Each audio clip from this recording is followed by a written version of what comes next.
بسمانê birê me ye İsrail kafirekî mezin e.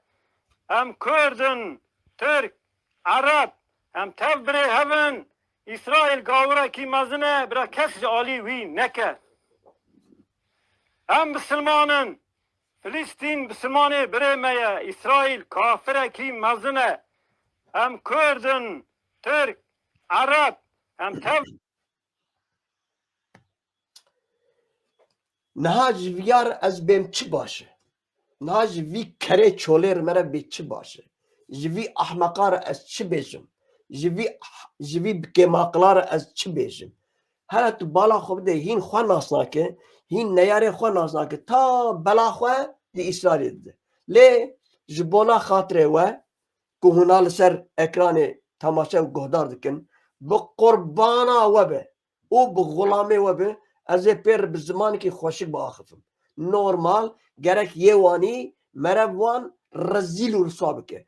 Çi gotina nexweş hebe gerek merev ji ê wanî li bêje. Lê bira bi qurbana we be, bira gulamê we be ji bo we ez tişkî jê nabêjim. Binêrî law. Bir de dibêje ji Amedê Hezroleyê. Navê wî mijbîra kir. Binêrî filan kes. Heger tu baş bifikire. Heger tu li dîroka Kurd û Kurdistanê binêr law. İsraîl tu nekuştiye. İsraîl tu perçe perçe nekiriye. İsraîl tiştek ji te nekiriye. İsraîl keç û xortê, keç û jinê Kurda nebirine pazara nefrotine. İsraîl keç û qîzê Kurda ji bona hevdû diyarî nekirin. Kê kirine? Ewan Müslümaniyetê bi qirêj kirine. Binêr ez ji Mêrdînim û ez malbatek jî oldarim. Nebêje wek axayê xwe, wek dewleta xwe, wek begê xwe, wek paşayê xwe, nebê viya jî Ermeniyê. Min du derba ji Qur'an xwendî, ez karim te nava rûpelê Qur'anê xim û derxim. Ahmaq. Ez karim te nava rûpelê Qur'anê texim û derxim.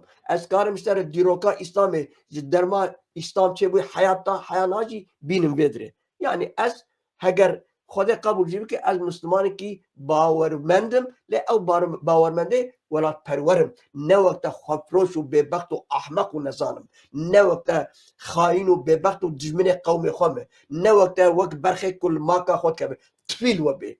Tifîl we bê, tifîl we bê. Hûn ê heya xwe kengî wanî kêm aqil û bêhîş bin. Hûn ê heya kengî wanî li ber deriya Ereb û Ecem û Romiya gulam û xizmetkar bin. Hey ehmeqê ehmeq.